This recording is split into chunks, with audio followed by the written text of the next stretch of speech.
Yo, Rocco B, Scotty G, highly explicit NFL podcast. We're back, episode 19. How the fuck are you doing? Dr. Tomas is in the fucking building. I'm back. Here we are. It's been a while since we had the full trifecta. And ladies and gentlemen, how you doing? My boy, Scotty G. How you doing? Now, we are here, episode 19. We're coming off a little bit of a controversial fucking episode 18, talking about my boy Tim Tebow and Colin Kaepernick and Alabama quarterbacks, whatever you want to talk about. We want to talk about the Jets, the Cowboys, and the Eagles, and how they're going to do in 2021.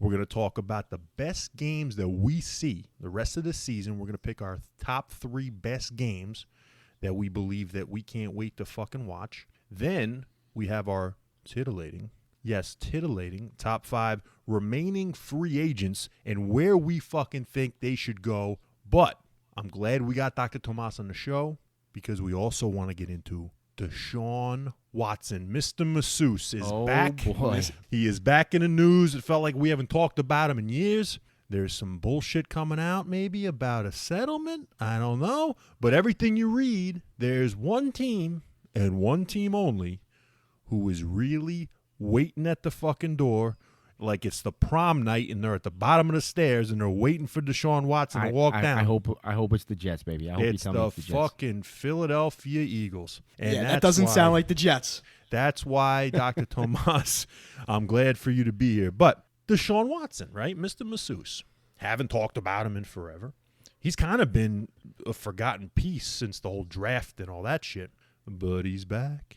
And now, if this guy, Tony Busby, who's the lawyer of all the broads that are suing Watson, is getting in contact with Rusty Hardin, the lawyer for Deshaun Watson, don't you think that maybe they're starting to think that we're not going to get what we wanted? Let's just get a bunch of money out of this guy. What do you guys think? Yeah, if the reports are true there and they're already discussing settlement, that means that this is getting pretty close to being resolved.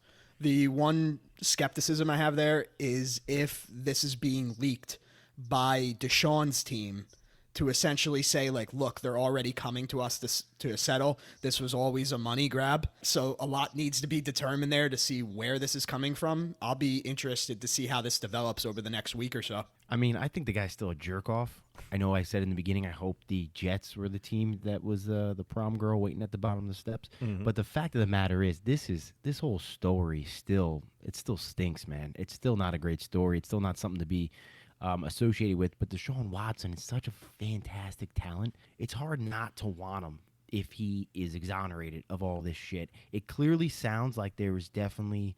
It sounds like the guy is just kind of an idiot and a little bit immature when it comes to the whole women thing. And he just went nuts with his dick going everywhere. And it was hard for me to believe that he all of a sudden went from that to like this fucking horrible person, which I know it happens. Well, yeah, but it was hard for me to fathom that right out of thin air, out of nowhere. It's like usually you hear some like, oh, well, in college he had this, or in college he did this, or in high school he did this. I didn't hear any of that. Did you guys hear any of that? No, and maybe he's just a sexual deviant. Maybe he just, his fetish is let me fuck with these massage broads or let me jerk off on their wrist. But, let's not forget about O.J. Simpson, though. Everybody loved this fucking guy, and all of a sudden he slashes two throats. True. But at the same time... True, but again, O.J., if you look back into his history, women he dated have accused him of being violent and aggressive and slightly abusive. Absolutely. So, you just never heard once it, you dug into it, you heard of it. Yeah. What I'm saying is we still haven't heard anything about Deshaun Watson other than the present day. Other than 100 masseuses. Yeah. Other than 100 loads of sperm on fucking wrists, But we also need to be mindful here that this is still a civil case. There's no criminal element yet. We're not there yet. So a big part of whether he's traded or teams are going to evaluate, they're going to see if he is in legal trouble here. We still don't know that. Yeah, and also, Goodell, with the, how uptight he is with all this shit, they might even, just like with Roethlisberger, just like with Zeke, Watson may not get in trouble, and he's still suspended. He's uptight for a reason. This is some serious shit. But let me say this. But Zeke fucking pulling out some tits, and he's gone for 6 games? Come on. Well, perception's reality, unfortunately. But here's the thing. Let me ask you this, because I don't think this has actually been asked, and I don't think it's going to be talked about much even going further. the NFL, I mean, I've always said they swept so many things under the rug, and they're kind of a shit. They're like a fucking mob, man. A little bit, mafioso, bro. because all the money. So, yeah, you know what they just got? They just got $1 billion fucking deal with Amazon for Thursday Night Football. These guys are just climbing the ladder of finance and just becoming more and more of like this monstrosity. Conglomerate, yeah. Yeah, that's the word I'm looking for. But what I'm saying is, let me ask you something. Is it out of the realm of possibility that maybe Goodell says, you know what? Houston's not a great franchise. We don't want to lose that franchise. Deshaun Watson's one of the faces of the NFL right now. Let's help him clean this up. Do you think there's any possibility that the NFL intervened and is maybe helping this go away? And maybe that's part of the reason why they want to sell. Maybe they threw a number in front of this fucking guy, and he's like, we might want to settle with this. Scotty, I'll say right there that to steal your phrase here, you're out of your tits if you think the NFL and Roger Goodell aren't following this super closely. What I'm saying is, do you think they're gonna help make this go away? Is what I'm saying. I think they're talking to the broads. I think this guy Tony Busby, even though he's the Instagram lawyer and all that shit, he's come out and said he believes that these girls who are interviewing with the NFL are basically scared shitless. Now, same thing with the MLB. Like anybody who wanted to fuck around with baseball back in the day, they shut them up and they said, no, you're not going to do this, and we're going to put people on you. I think that it's going to go away. I don't know how much the NFL is doing with it. I don't know how much this was a money play off the top, but I really do believe that they don't give a shit about the Texans per se. I think they give a shit about Watson and the future of him being in the league. I think he's played his last down with the Texans regardless. Yeah, the NFL security is way too intense and way too thorough to let anything slip through the cracks here. I want to get back to Busby, though. The more I hear about this guy, he's essentially Saul Goodman. I mean, that doesn't mean there's no credence to this, but Better call Saul. He's basically Saul. It's Saul Goodman. So I don't know about this guy. I think that he found an opportunity here. But again, I want to be clear. There may very well be a lot of credence to this. There's a giant red flag is being waved when there's 22 different clients that are reaching out to him to investigate this. But still, in the next week, I think we're going to have a lot resolved here as we see whether the settlement talk progresses. Yeah, I don't believe that nothing happened. I mean, Scotty and I have said that multiple times. I mean, there's no fucking way that, all these broads make up a story.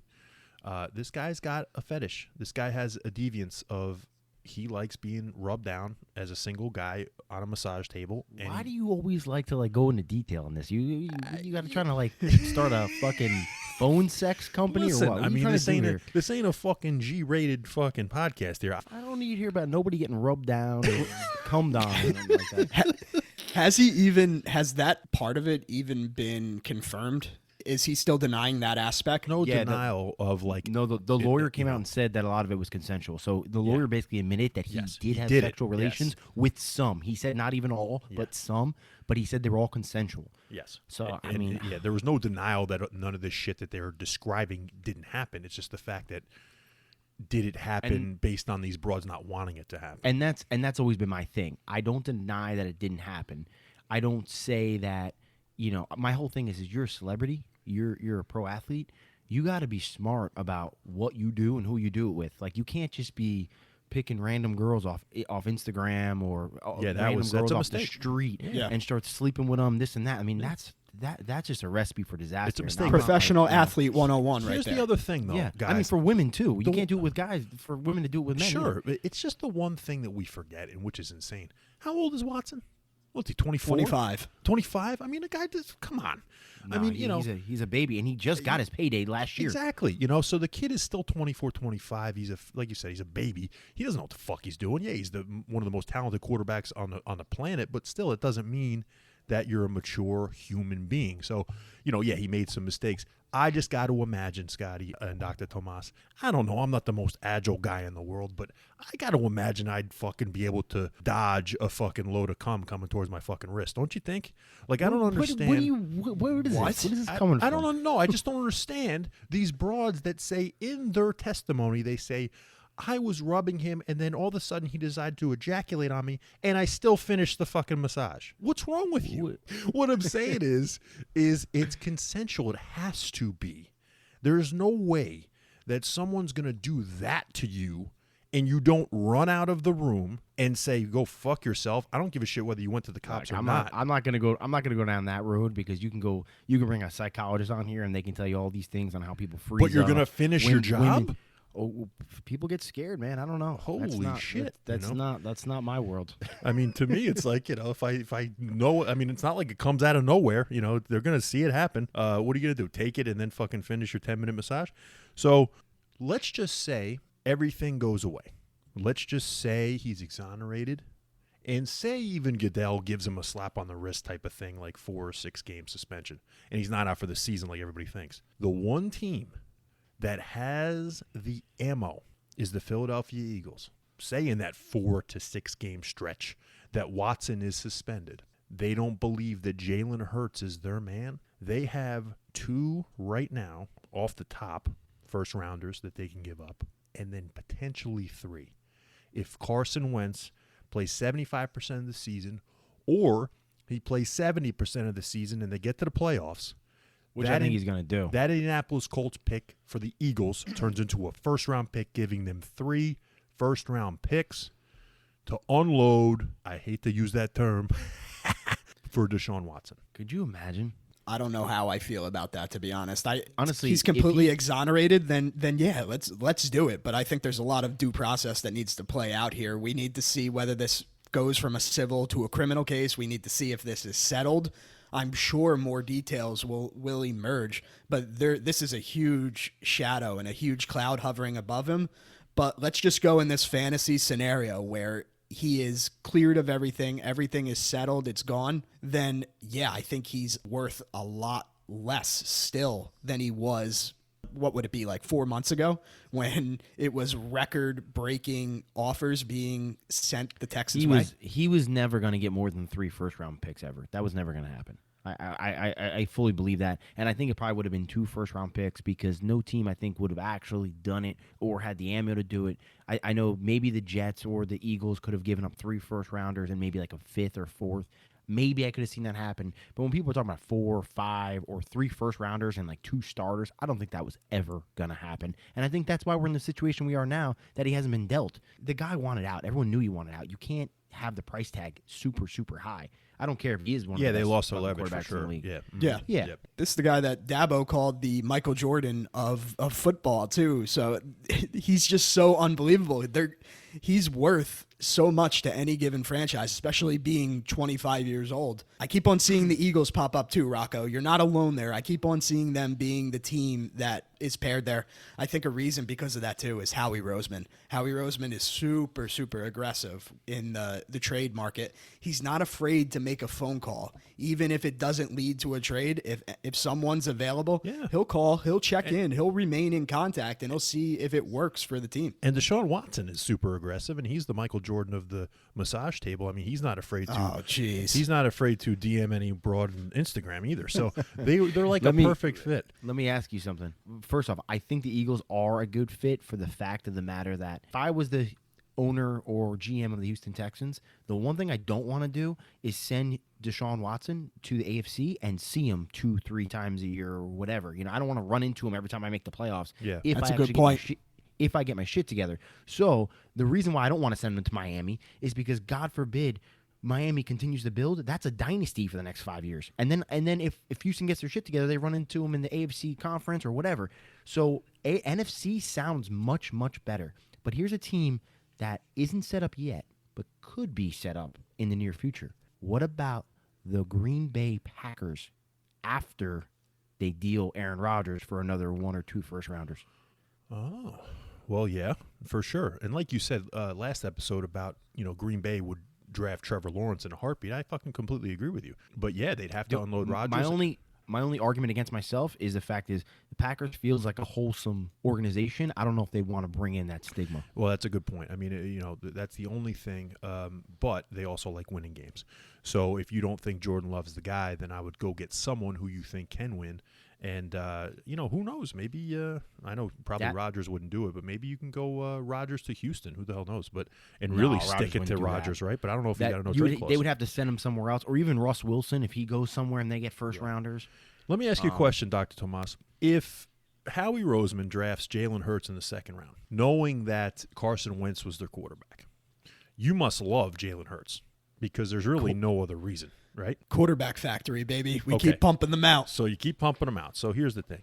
I like Jalen Hurts. And Scotty, you were dead on balls accurate with the fact that he played way better at Oklahoma, looked like a whole nother guy because the pressure was off. How are you going to say that even though this quarterback draft in 2022, you got 3 guys probably end up in the first round, Sam Howell, Spencer Rattler from Oklahoma, and this kid Malik Willis from Liberty. But it's not like a fantastic, holy shit, there's 4, 5, 6 guys that could potentially go in the first round type of draft. So you're saying that you would back off of Hurts a year and a half, basically, after you draft him in the second round, ran your other quarterback out because of it in Wentz, ruined the relationship with the head coach, who was the best thing that happened to the team in fucking 50 years, and Doug Peterson. And they're going to do that and then trade all of these pieces that I can see Howie Roseman looking down in the future and say, oh, yeah, I'm getting all these picks because this is going to be for the quarterback.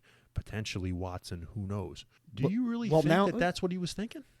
Now you're putting words in my mouth because I never said that I want this to happen or it's going to happen. I can see it happening because Howie Roseman is so aggressive in the trade market. And if he sees a quarterback sitting there in his prime and he's cleared of any and all wrongdoing, even the NFL suspension plays a factor there. Maybe he's not suspended at all.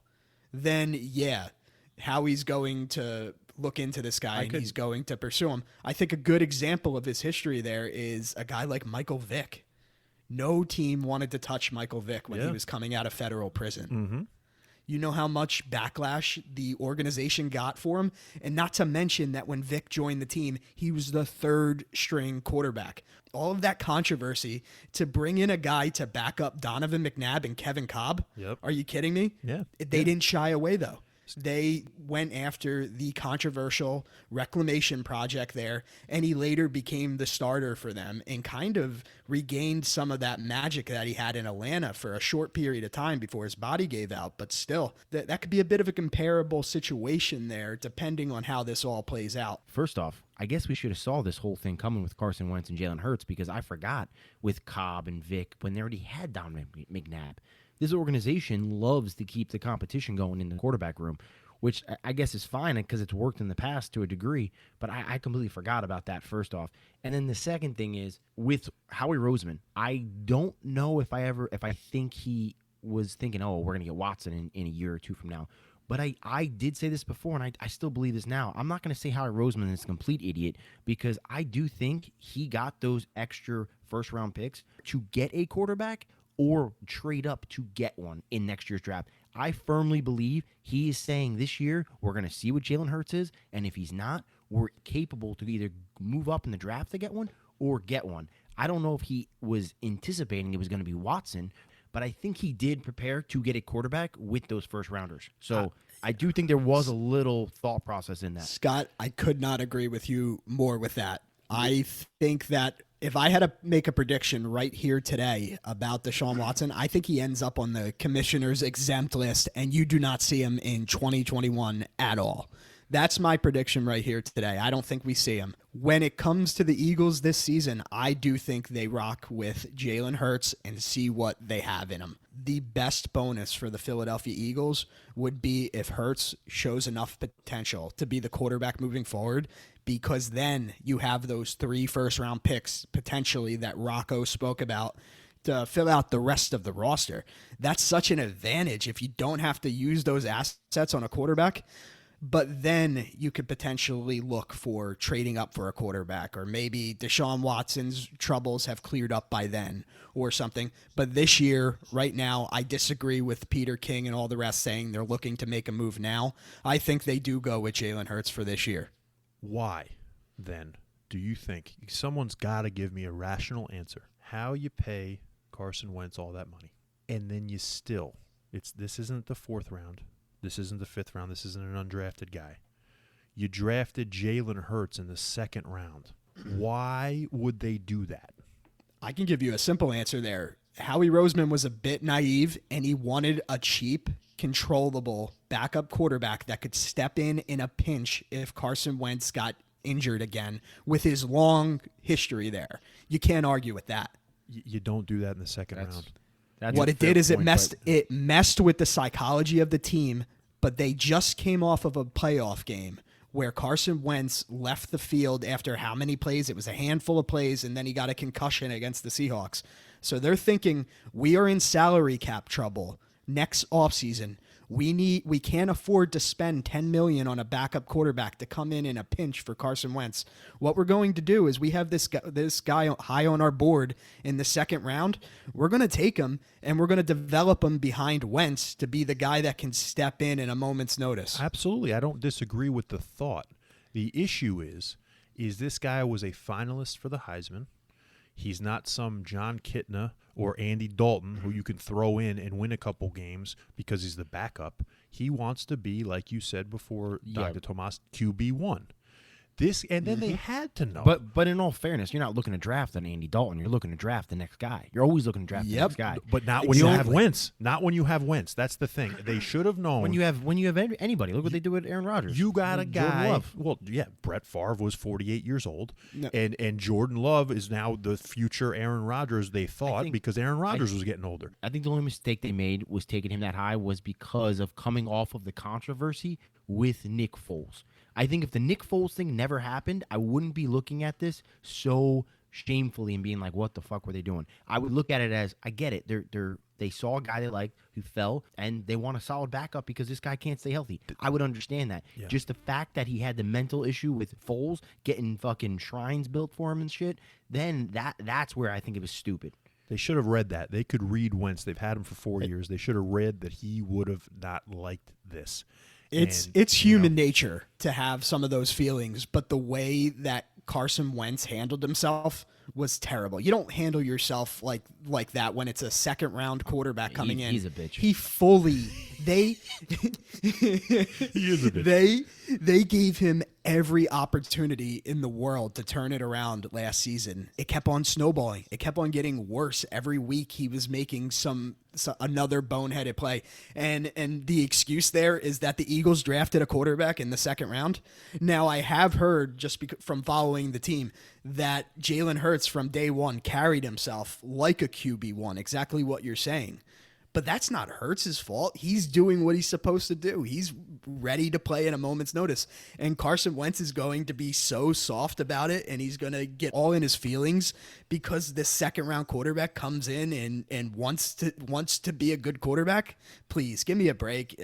I don't have much more to say. I'm just going to tell you that if Carson Wentz ever wants to change sports based on how much of a bitch he is, the Brooklyn Nets will sign him tomorrow. I know they will.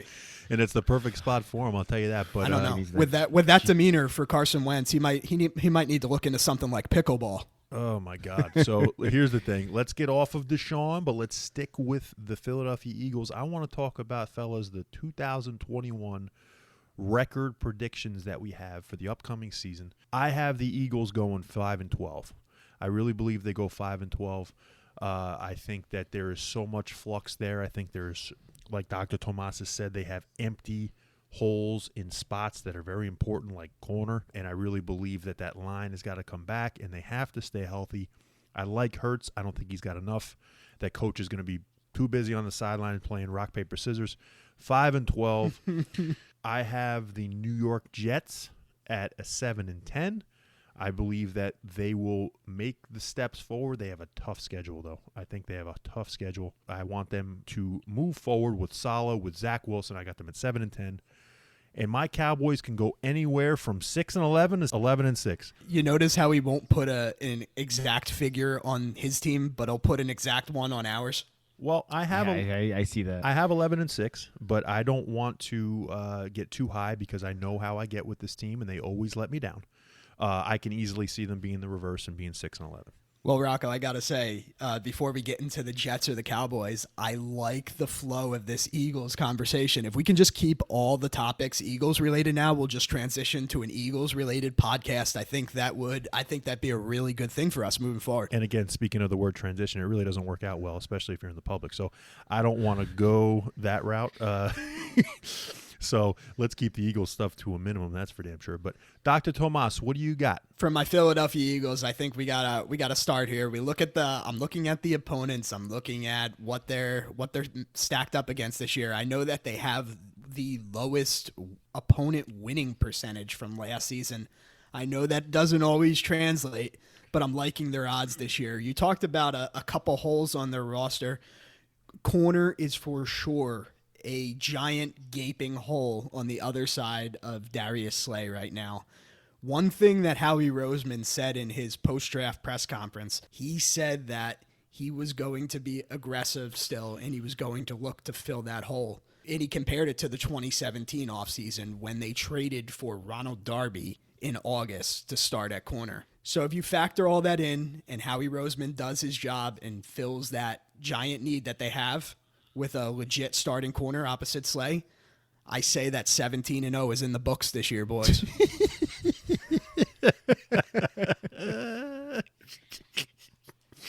Oh, man. So, wow, you think they're going to sweep the division, too? Wow, that's amazing. Easily, yeah. Wow. We're looking at 17-0 with a legit corner. Howie, it's up to you now. Wow. So, what do you think about 14-3 if they don't get the corner? Well, Rocco, I'll be like you. I'll put the Eagles' record this year between 4-13 and 17-0. I didn't do that. I did it as a 5-game swing. It all depends on Howie Roseman and what corner he gets.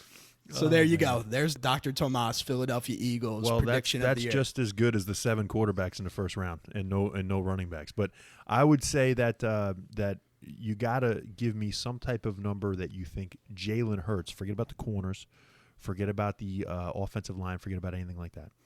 What do you think Jalen Hurts does this year in your heart of hearts? I think they're going to be really conservative with Hurts, to be honest. He likes to stretch. I know that he likes to take shots with deep balls and everything.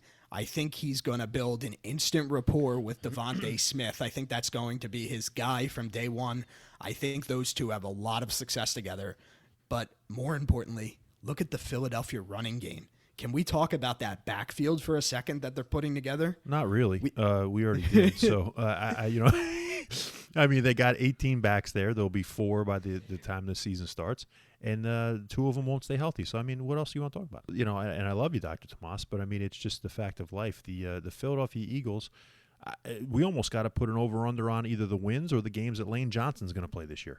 So, you know, I don't know what else we can say about the Philadelphia Eagles. We probably lost so many fucking viewers at this point talking about the fucking Eagles. You know what? I'm sick of this. I'm sick of this slander. Put another Cowboys game on the schedule. They're going 18-0. Oh God, Scotty, save us! Save us, please. Wait. What's your Cowboys and Jets? What's the Cowboys and Jets record? Looks like I'm reading 0-17 here. It's gonna be a rough season. Dak is going to re-break his leg. I'm glad you took this seriously and went right through the schedule and really. That's great, man. Yeah, I went game by game. I had a hard time getting a single win there. I really wanted to. It was just really difficult for me to find one. I can see. I really can't wait for this season. It's going to be a historic one. We're going to have an undefeated team, 18-0, and we're going to have 17-0, and we're going to have a winless team in the same season. I can't wait. And in the same division, it's going to be amazing. Well, yeah, I actually, and then hold on, I'm not done yet because I still have some notes here to read off. God. I'm looking at Scotty's Jets right now. And I was looking at their schedule. This is going to be a historic year for them. The Jets are back. Joe Douglas has turned them into the new Philadelphia Eagles. So they're going to be right on their heels this year in the AFC. They're going to go 16-1 with their one loss being to the Philadelphia Eagles. So the Jets are back. Hey, Get ready, okay New York. Hey, Scotty, I think episode Can 20. I give my? Maybe you just leave. You leave Dr. Tomas in the waiting room, okay? You don't mind. Oh man! All right, so that's Dr. Tomas for you. He's definitely he's not a homer at all. I promise. He's prescribing his own medicine for sure. But Scotty, what do you got? So, I looked at this. I got the Philadelphia Eagles going 6-11. I got the Dallas Cowboys going 9-8. Okay. And I got to disagree with you here, Rock. I'm like confused on how this is a hard schedule. I got the Jets going 9-8. I don't think that's going to win the division, but I got them going 9-8. Okay. Let's discuss. Real quick. So the Panthers, I think we can easily lose that game, but I think we can easily win that game, depending on what Sam Darnold I got them shows winning up. that game, yep. So the Patriots, we play them twice. I'm not fucking scared of the Patriots. And Now with Cam Newton, especially starting the season, he's going to be playing week 2, I guarantee. I got them You think I'm splitting New scared of England. fucking... Exactly, me too. Yep. So the Broncos, week 3, they're not going to know what the fuck's going on. No, you can't. I'm not scared of that game. Here's the thing. You should be, because going to Denver is tough. The best teams go to Denver and suffer. And I don't think a rookie quarterback at 4 o'clock Eastern at Denver in Mile High, I give him a loss there. Even if I agree with that and go 8 and 8-9. I can understand that, because they also did get 2 badass corners with Fuller and Surtain, which I forgot about for a second. So you're right, that could be. The Titans I ain't scared of. You think you fucking scared of the Titans? I'm not. The Titans like to me the are Titans. one of the most overrated teams. Scotty, NFL. I got the Jets opening up 2-7, and then they rebound. Okay, well, I'm just going through this, though. Titans are. I don't think they're a great team. The Falcons are in rebuild mode. They're probably going to lose Julio. I'm not scared of that team. Then you got the Bengals. Joe Burrow coming off an injury. Bengals with Joe Burrow healthy is not a very good team. I know you got them win the division. You know how I feel They're about not that. a very good team. Mhm. The Colts are a good team. They'll probably whoop our ass. Miami could sweep us, but I still think if Tua's playing one of those games, we'll get one of them. Yeah, they Bills, split Miami. The Bills we almost always split with. It doesn't matter. Houston is a shit show. Yep. Saints might not have a quarterback. If Winston is what I think he's going to be, then okay. Then it might be a tough game. But who knows? What if this guy's throwing a million I got them beating picks? Philly. Philly, they've never beaten, which is a fucking Yeah, that would terrible be the thing to first say. time in franchise So- history. But I got to think it's going to, they're due. I got them losing to the Bucks. Yep. Jacksonville, you think I'm fucking... You know who's going to show up for that game if he's any bit good is Zach Wilson. Because Tebow. Trevor... Tebow. Yes.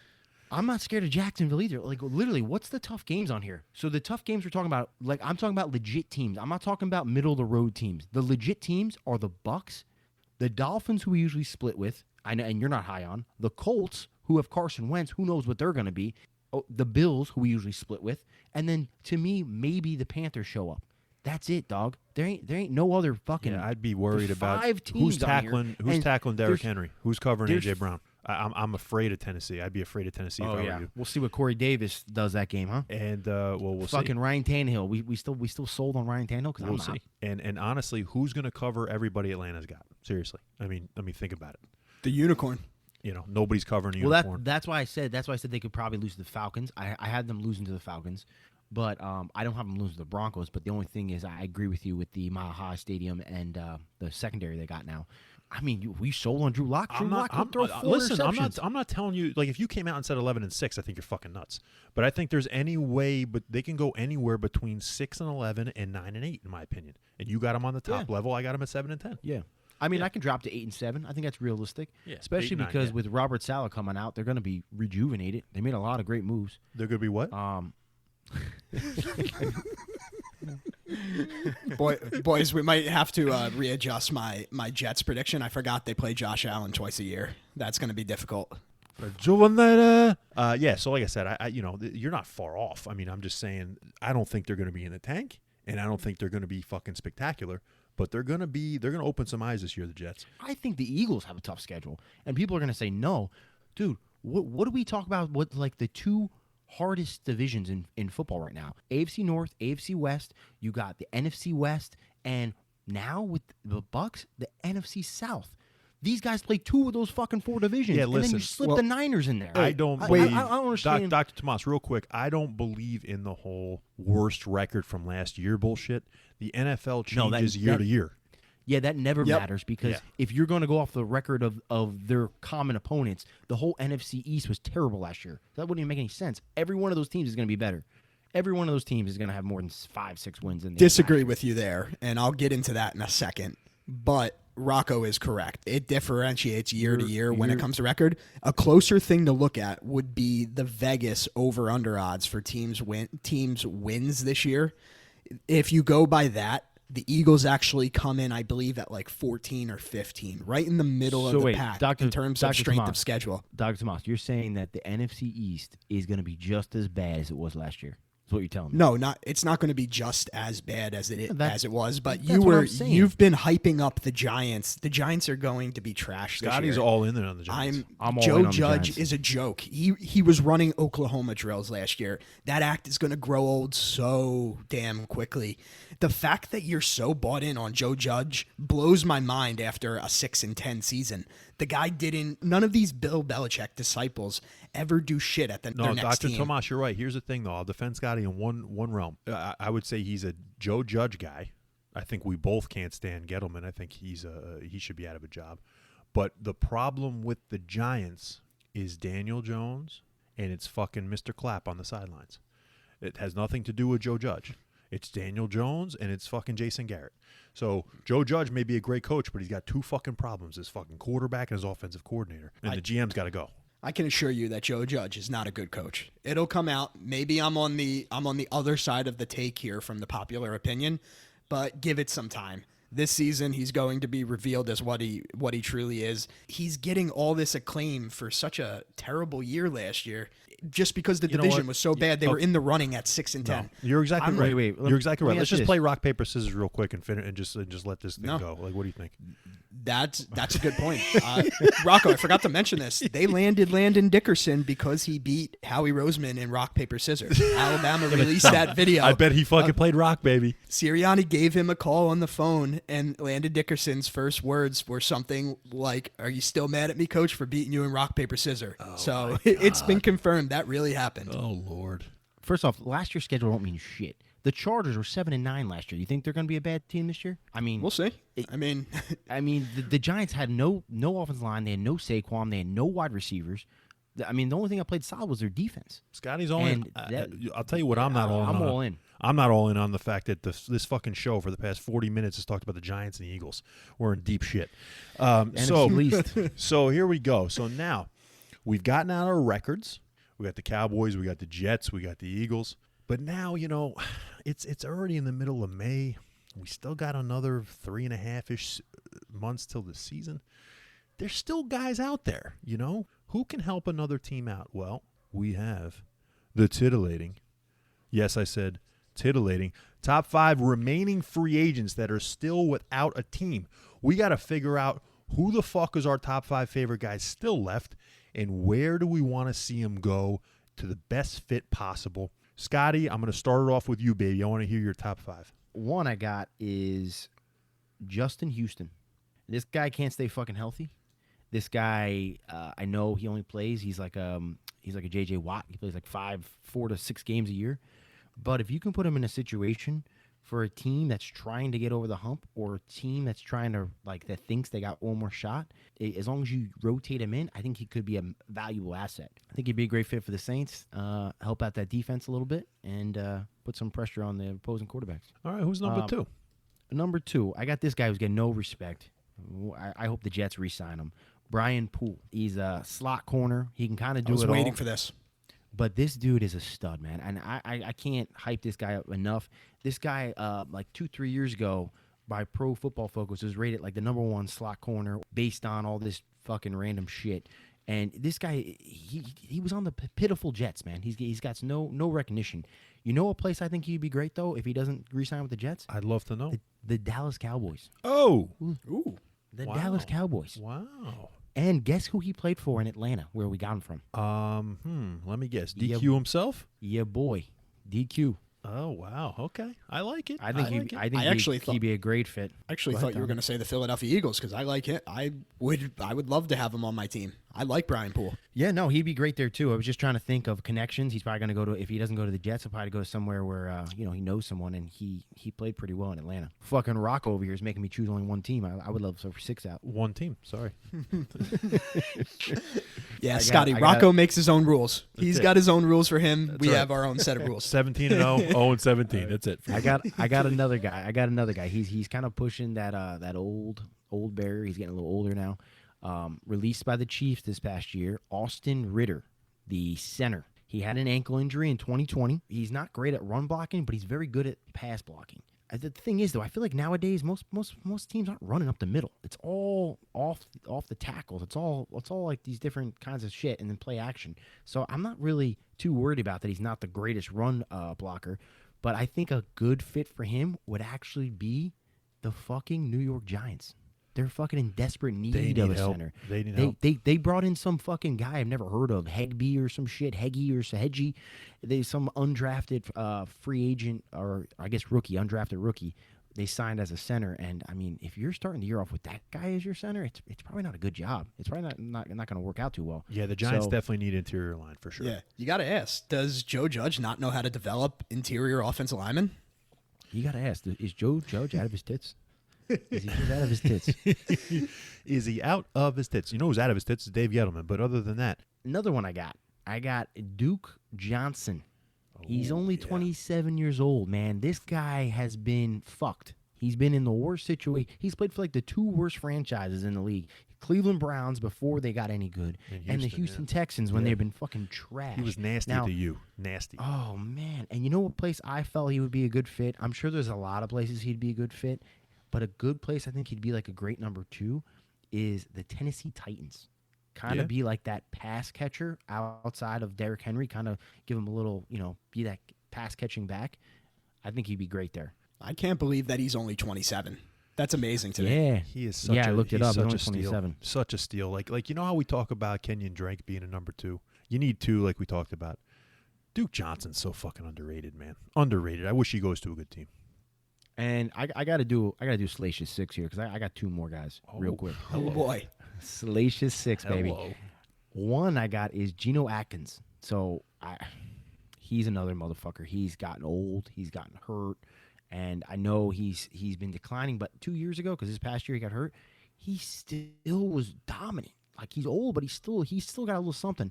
The team I picked for him is the Green Bay Packers. Help Yeah. out that defense a little Yeah. bit. I like that. Yeah. I really do like that. Yep. Not even lying there. He's the type of guy that I can see coming into a new team as an older veteran and kind of having like that youthful resurgence where he like kind of makes something of himself once again. Who did the Steelers have last year? Was it Alualu, who came Yeah. out of nowhere and Yep. once again and had like a resurgence on a good defense? That could be a similar situation there. Nice pick. Yeah. Yeah. Geno Atkins, Yeah, very I mean, old, you- crafty yeah. veteran. Even Ndamukong Suh kind of had a lull period, and he kind of came resurgence himself. Very on true. The Rams. Yeah. And then my Salacious 6 is another guy. It's another former Jet that gets no respect in this fucking league. Avery Williamson.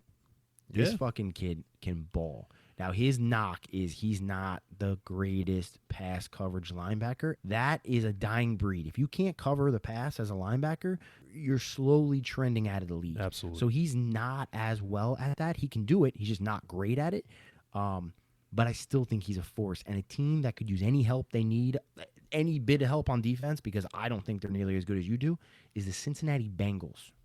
Yeah, inside linebacker for sure. That's why I had them going Nick Bolton in the second round of the draft. But yes, they need an inside linebacker, and he's a tackle machine. Absolutely. Yeah. Absolutely. So that's a Salacious 6. I like that. Now, Dr. Tomas, I hope you process those 6 because now I want you to also process these 5. I'm going to go number 1, Melvin Ingram, edge rusher, former Charger, another guy who's a little bit long in the tooth, but he can fucking get after the passer. Yeah. Who Like that. needs pass rush in the AFC? The Tennessee Titans. To me, the Tennessee Titans are dying for someone to come off the edge that's not named Clowney and play more than 3 games a year. It's Melvin Ingram. I would think that Tennessee would be a perfect fit there. I actually really do like that. That's a similar one to Geno Atkins. I think he can give them what Clowney did not last year. That could be a nice, quick 2-year stopgap type of need to drive those sack numbers up a little bit for that defense. Yeah, I think he fits perfectly.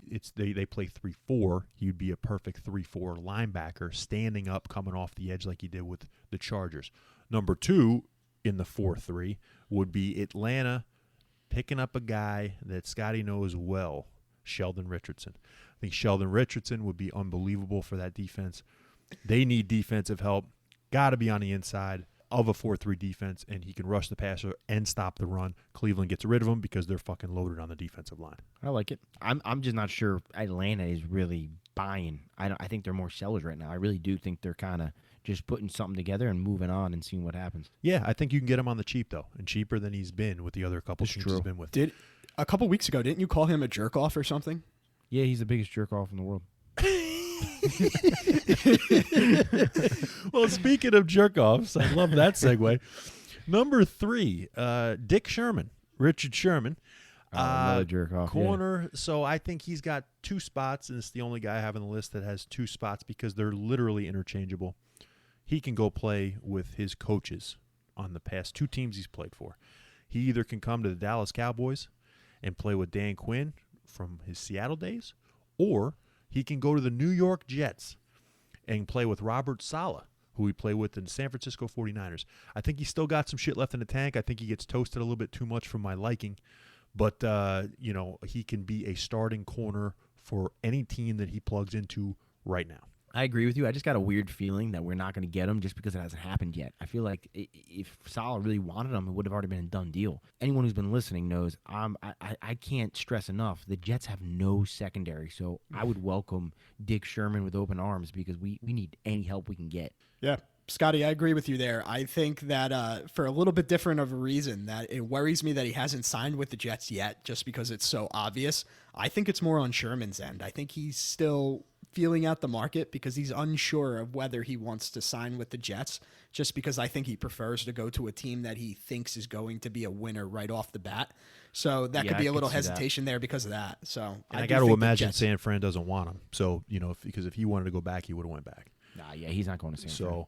So now, speaking of Sherman's old stomping grounds, the Seattle Seahawks, I believe my number 4 should go right back there, and they should have welcomed him with open arms, and that's linebacker KJ Wright. What just an underrated piece at linebacker. Tackles everything. Team leader. He's a stud, man. You got to go back to Seattle. I don't think his market is very big right now as an older linebacker. Get back to Seattle, take the pay cut, go try to go win a chip with fucking Russell Wilson. And number 5, guys, I fucking can't believe not only the age of this guy, but also the fact that he's still available, arthritic knees or not. My number 5 is Todd Gurley. I cannot believe that a team has not given this guy a chance. One of the league leaders in touchdowns over a 5-year period. I think I agree with you, but I think he's just – I know he produced a little bit last year, but I think he's just one of those – on top of the knees, he's one of those guys that he got paid and he's just not hungry, man. I'm with you. I don't know. Yeah. I don't know if he wants a resurgence. You think it's just the knees? Yeah, I think he's 26 years old, which is ridiculous, insane. But with the knees of a 65-year-old. So kind of balances that out. Because I was thinking the same thing about, like, I know Le'Veon Bell's older, but, like, last time we saw Le'Veon Bell, he was the best running back in the league. Like, what the fuck happened? He got paid. His only difference, and he took time off. You're exactly right. Like, and to me, it's like amazing. He's still a free agent. Like, how is no one taking a flyer on him? But I get it. He's like 30 now, and he got paid. Gurley's 27, and he's got the knees, but he also got paid. I can't believe he's still out there. I think he's got one more year of production that would be worth the money that you pay him. At least he has the cachet of a guy that the defense would have to prep for, and the defense would actually be worried about, say, as a fucking decoy on the goal line, for Christ's sake, play action-wise, right? I think, what's the team that we've been bitching about that they haven't had a running game? Buffalo? Yes. Why isn't Buffalo getting in on the running back sweepstakes? I'll tell you why that would never happen is because if you have arthritis, you don't want to go somewhere where it's fucking cold. I think Buffalo right now is the perfect fit, and I think it's one of those teams that already has a couple younger pieces like Singletary and Moss. You don't want to draft another real young guy. Gurley would be perfect for them on the goal line. Singletary can't get in. Moss can't stay healthy. Get somebody on the goal line, and also, like I said, decoy for Josh Allen to throw a play action rollout on the goal line. So, I think the perfect spot for him is the Old Nose. With Edmonton, I'm not saying he's old. I'm just saying he's not old enough. He's not old enough. He wouldn't be old enough. I'm just saying Arizona would be great weather though for his fucking arthritis. Absolutely, but the Terminator signed there, so you got Chase Edmonds and fucking James Conner. I forgot about the Terminator. So now, when we talk about Buffalo, is Zach Moss going to be ready for this season? Because I know that he injured that knee in the postseason, so he could fill that hole while Zach Moss is still recovering. I just don't know if he's going to be ready. Yeah, guys, you can't imagine that Todd Gurley is not going to play this season. You just can't. And it's going to be one of these teams that desperately needs running back, and it's either going to be in August when somebody gets hurt, or it's going to be a team like Buffalo who needs somebody to scare another team's defense to get away and off their quarterback, such as Josh Allen. So he'll find a team, even if he has to forge that birth certificate for the Cardinals. He'll find somewhere. Hey, real quick. I know this is like off topic, but you know what I just randomly thought of? We're talking about running backs. Yeah. I know he's dealing with legal issues, and he's probably fucked because I'm pretty sure a bunch of shit came out with him like beating women or some shit. But remember Darius Geis? This guy barely fucking scratched the surface and then was fucking kicked out of the NFL. Not touching that guy. There's injury concerns, and the dude he's out of control when it comes to legal problems. That's what I'm saying. I'm just saying, like, I just forgot about him for a second, and I'm just like thinking about it. Like, I can't believe the guy was literally like had little flashes of being good, and then boom, just fucked his whole career. Yeah, gone. And then apparently all the shit that he was doing was like flashing back to his freshman year at LSU. I mean, it was bad. Yeah. It's bad. So yeah, he's done. He's done. He's done. I actually liked him coming out of LSU. Whoops. Yeah. Ooh, I mean, it was bad. Bad. And I think he had potential. He's just a piece of shit. Hopefully nowadays, they get to it earlier than later because, like you said, Scotty, the NFL back in the day would like to just sweep shit under the rug, even if they knew about stuff. Now you're not getting away with shit. Nothing. You got to be the tip top to make the NFL and stay. Now, talk about the NFL and staying. They got staying power this year with another week. People are going to be watching on Sundays a whole nother week, which we can't wait for. 18 weeks this season and 17 games, of course. Out of the 18 weeks, I'm going to start with you, Scotty. Give me like your top 3 games of the whole year that you can't wait to fucking watch.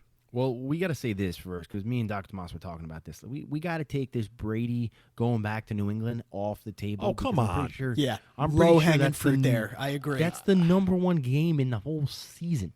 Like, we got to take that off. Eliminate it. We'll discuss it right now. Let's get that one out of the way. Fine. It's everyone's number It's one. We all know it. Unbelievable, but go ahead. Let's just get into it. Of course, it's low-hanging fruit because it's fucking. I can't wait to see New England get waxed by 50 points. Yeah. You know what? I agree that that's going to happen, but at the same time, there's a little cause for pause. I mean, think about it. We want to say Bill Belichick's one of the best defensive-minded coaches of all time. You want to say he's the best coach of all time, and maybe now we're saying more because of it's Tom Brady. I don't know that for sure. What I will say is, who's going to know Tom Brady more than fucking Bill Belichick? If he is such a defensive guru, I don't know, man. He could know some shit we don't know. Yep. And another thing is Bill Belichick's known for accumulating that bulletin board material. And then when you have Tom Brady's dad coming out saying how he can't wait for that game where the Bucs are going to go 4-0 against the Patriots, very dumb to say this early on. Also, I don't know how Brady's going to come back. He just declared that knee surgery he had, which was his first one in 12 years, was a serious procedure. Yeah, so nobody's talking about that. He's going to come back better because he can finally fucking move. I'm going to tell you what, like the two of you with the Chiefs and Bucks and his dad, I can't even tolerate it. His dad said he was salivating. Like he said he couldn't wait. He was salivating it for week 4. But here's the thing, like a saltine cracker, like a saltine. He was salivating. I'm telling you. Yeah, the bulletin board material for New England was great. When you had Tom Brady as your fucking quarterback, he can put all the shit up he wants on the fucking corkboard. He's either got Cam Newton or fucking Big Mac Jones to go to. They are going to get fucking whacked. They got McCorkle. They're going to get whacked, and Brady's not going to fucking hold on. Like, you remember that game a long time ago? It was in the snow. Like, fucking New England killed Tennessee. It was like 58-0 or 58-3 or whatever the fuck it was. They didn't stop. Like, they could have stopped at some point. They didn't. They just kept pounding the ball, and they kept throwing the ball in the snow. They're going to do that shit. They're going to do that shit to the Patriots. I can't wait. Arians is going to throw the ball over the top fucking so many times to Mike Evans. Bill Belichick's fucking fat-ass head's going to be spinning, and he's actually going to rip the fucking hood off of his sweatshirt. It's over. Like, I can't wait. Like, it's going to be like 56-10. Cam Newton's going to be pouting on the fucking sidelines. We may even see McCorkle take a couple snaps in the fourth quarter. But if you want to lay off that, I want to hear the top 3 games then without Tampa Bay and New England in week 4 that you're looking forward to. Surprisingly, you ready for this? This is really going to shock, I know, a lot of people because of my hate for fucking Buffalo. But waiting to see the Chiefs and Bills game in week 5. Week 5. Okay. Shit. Yeah. I had that one, Scotty. Why That is- are you that doing is- this to me? That game is going to be, first off, it's going to put Josh Allen on notice. Secondly, it was the Chiefs that knocked off the Bills in the playoffs, so it'll be a kind of a redemption game there. Yep. It'll be a high scoring game. I think it's going to be a fun game to watch. I love watching defense, but every now and then you just see two guys go back and forth, and if that offense is the same way it was last year for the Bills, I mean, it's going to be fun. Absolutely. Well, yeah. Scotty, I can't agree with you more here, but this is 100% stolen valor. You should not be allowed to name a Bills game as one of your top 3 games you're looking forward to. Not with the slander that you bestow upon them and the great Josh Allen. All of a sudden, we got fucking Mr. Game of Thrones over here fucking with this vocab. Okay. All right, so that's number 1 for Scotty. Let's hear number 1 for Dr. Tomas. Hey, we're starting right off in week 1, actually the opener game. I'm going with the Cowboys and the Bucks. You can't beat the first game of the season, and I'm really intrigued to see how Dak comes back, how he looks, and is this the end of the Bucks? I guess we'll see. I have a tattoo on the line. Oh, yeah. I think that could be an interesting game. We'll see. Oh, my God. I don't know how it's going to play out. I have the Cowboys going 0-17, but maybe I can change that to 1-16. We'll see. Well, I'll tell you, me and Scotty are trying to get our facial hair going. We're trying to figure out the face we want to make. We're going to figure out the sword length. You know, it's going to be perfect. I mean, it's going to be so good. You just got to figure out where you're going to put it. My number 1, if we're going to take out the low-hanging fruit of Tampa Bay and New England, of course, this one's going to shock you guys. My number 1 is in week 7. And it's the week of October 24th. The Cowboys have a bye week. Philadelphia plays the Raiders. You may see Las Vegas, Rocco B, Scotty G, and Dr. Tomas at the fucking black hole that week. But there's another game that week that I'm really fucking looking forward to. The Detroit Lions versus the Los Angeles Rams. That was one of mine, too. I liked it. I don't believe this. They were on mine, too. This is absolutely unreal. So I want to see the revenge week. There's 2 games that week revenge-wise. There's the Texans versus the Cardinals. You got fucking, Watt and Hopkins against the Texans. That'll be nice. But this one's going to steal the show, as the quarterbacks always do. Jared Goff versus Matt Stafford, switching fucking teams, and they play in week 7. Can't wait. Yeah, No, I like that game, too. That was one of the ones. The only thing that might make it shitty is if the Lions are terrible. But hopefully, even for that game, even if they're bad, they step up and have a great game. Goff will 'cause that'd be awesome. Goff will have fucking fire Goff's gonna under be, his ass. Yeah, he's going to be fired up. And same thing with Stafford. Stafford's going to want to show him that he's the real deal. It's going to be great. How about this? I got my next one ready for this. All right. October 31st, Halloween.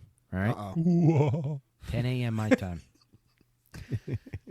10 a.m. my time. All the fucking ghouls and fucking ghosts come out. Right? Uh-huh. Trey Lance versus Justin Fields. 49ers Bears. Hello. Yeah. Are either one going to be playing? I hope so. I hope so. 'Cause that's I hope fucking, so. That's fucking saucy. It's week 8. It's fucking mid-season. Yeah, I like that. Okay, so I think both will be playing by Halloween. absolutely. Why not? I think fucking Justin Fields is going to end up playing by, I think, week 2. But yeah, I think the it's first 2 Lance. weeks are going to be Dalton. Yeah. I think the first 2 weeks are going to be Dalton, especially because I know they talked about this a little bit on like ESPN and whatnot. The Fuck 'em. Bears play the Rams first week. There's no way. I don't care what anyone says. There's no way you can put a rookie in front of Aaron Donald and say, "Oh, well, here's the NFL." No, it's a There's good no point. way. That's a good point. He's going to get murdered. Yeah. It's going to ruin his He's gonna psyche. get- He's he's going to gonna- have a terrible. He's going to murder mangle virus. embarrass. Yeah, you don't want that. No, you're you right. Don't You're want that exactly at all. right. Fields will be there. The question is, Lance, when does Trey Lance get in? We'll see. But that's still juicy no matter what. Dr. Tomas, what's your number 2? Yeah, my number 2. This is actually my number 4 because you assholes keep on picking mine. But to stick with week 1, I'm really, really looking forward to that Browns at Chiefs game. Now, this is the second time we've called out the Chiefs, but when you look at the Browns roster on paper, I think we've said before, on paper, that might be the team to beat. That defense is looking legit. I'm ready to see how they look right out the gate week 1 against the Chiefs. Yeah, Scotty and I have both the Brownies going over the Chiefs. Yeah, I got. There the we Browns, go. man. We do. Just to piggyback off that, I just want to let you know. I mean, obviously things are going to change as the season goes on, but as of right now, all of my favorite matchups are in week 1. I'm just trying to stay away from it because we already talked about a little bit about week 1. Yeah. But like literally week 1 is loaded. With And they fantastic did it on matchups. purpose, and they did it on purpose week 18. I know. Every week 18 is fucking all division games. It's insane. Yeah, I know. Which I kind of don't like, but at the same time, I see what But they're doing. that Browns Chiefs game is going to be a hell of a game. I can't wait Unbelievable. for that either. My number 2 is week 11, Dallas and Kansas City. Holy shit. Wow. Third time for Kansas City. Kansas City's top dog. But yes, KC makes a couple of them too. But this could be the game that the Cowboys put their stamp on the season and say, we're different. I remember there was a game, Tony Romo led the Dallas Cowboys against the Indianapolis Colts with Peyton Manning at the helm. Peyton Manning was undefeated, coming into Dallas, and fucking Dallas beat him. I think I can see a scenario with not Kansas City being undefeated, but Kansas City kind of being the team that you know they are. Is Dallas for real? That's the game that Dallas says, "Yup, we're here, motherfuckers." We'll see. I'm not that's sure. an exciting game. I'm not sure they're gonna make that statement though. They might say instead of "I'm here, motherfuckers," they might say, yeah, our defense is that bad, motherfuckers." Chances are you're right, but let me just hope and pray. Okay? When Kansas City hangs about 70 on them, Dallas may be fully in the midst of tanking for Spencer Rattler at that point. Oh boy. I like Sam Howell. 70 to 55 because Dak Prescott scores 4 touchdowns in the last 10 minutes of the There game. you go. Hey, you're learning. All right, let's see. What are you guys' number 3s here? You know what? There's so many good ones. I can't wait for the Jets Panthers game with Darnold coming back. But I'm gonna go out on a ledge here and get a little something different. Week 4, I got the Jags and Bengals. Not again. Thank God I went this first. This is literally Thank another God one on my list. Oh my God. Thank God I went first. No, but honestly, when's the last time you could think that we wanted to see Rams, Lions, and Jags, Bengals? I can't ever? believe you're saying what you're saying here, Scotty. Whenever we want to see either of those games. Yeah, I can't like wait the worst either. fucking games I could ever Burrow imagine. versus Just a year Lawrence. ago. Yeah.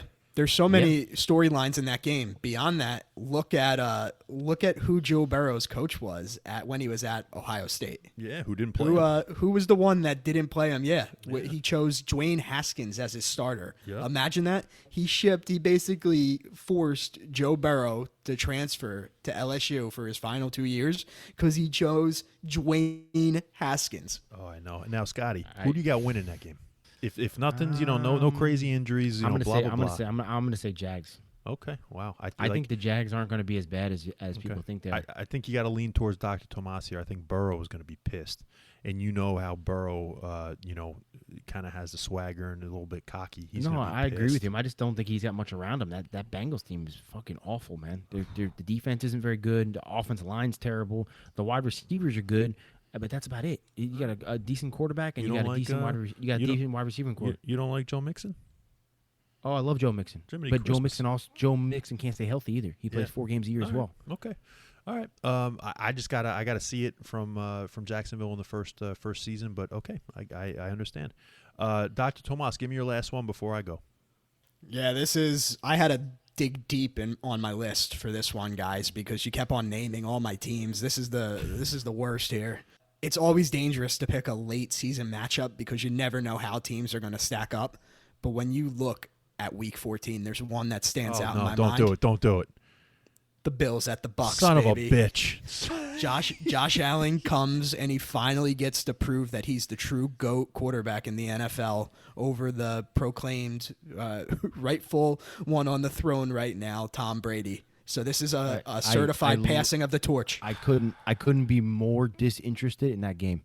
I might if I'm not working that time, I will pick up a shift and I'll work for free if I have to. And turn off the so TV I don't have to watch that fucking game with the 2 jerk off quarterbacks in the NFL. Well, Dr. Tomas, you gave it back to us at the end because that was my last one. I really love that game. But I'll give it to Scotty Boy as my last one. Kind of took my train of thought here when you took Cincinnati and Jacksonville Week 4. I'm looking at Week 8, and I'm looking at Burrow versus Wilson. I'm looking at Bengals versus Jets. Yeah. I'm looking at a team, in the Jets and a team in the Bengals who are fucking on the come up, and they got a bunch of young guys. And I really think that that's going to be interesting to watch. Week 8, Cincinnati and the Jets. And again, who the fuck would have ever picked the Bengals versus the Jets? I agree. I got one bonus one here for you too. I just think it would be interesting, even though I don't really give a fuck about these two teams either.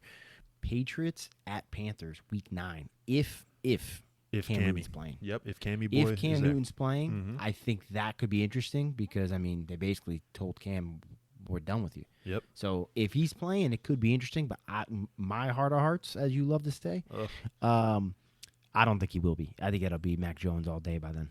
Okay. Before we move on, do you guys want to give me props for not picking a single Eagles game? No. Not really. It's because they're not going to win any games. That's why. Interesting. Good, interesting theory. We'll see how that one plays out. Oh, shit. All right, now. Hey, real quick though, are we excited about the stadium's going to be full again? We're probably going to a Raiders game here. Hopefully, we I'm can get pumped. the fucking hookup. I'm so ready. Fellas, you I mean, have no idea. It's going to be unbelievable. You have we got to no go. idea. I mean, We're, not only are we going to be together, not only can we, get together in Vegas on a football weekend, college on Saturday, pros on Sunday, we might be in the fucking black hole in the first season that fans are let in. And if we go with Dr. Tomas and Palazzo, if they're wearing Eagles gear, we may never leave the black hole alive. We might end up dead. It'll be okay. It'll be okay, Scotty, because Rocco B and Scotty G will be wearing black and silver. We'll be just fine. But we'll just start kicking them. We'll kick them while they're down. Yeah, fuck these guys. Fuck those guys. So, that we got that, but there's just something to it. You're sitting your ass on the couch, you're eating whatever the fuck you want, or if you're working a shift and you're looking up at the fucking 16 TVs that you got going on, you got every game on each one. You don't want to hear a bunch of fake ass noise, or you don't want to hear nothing, and you don't want to see empty seats. There's just something to it.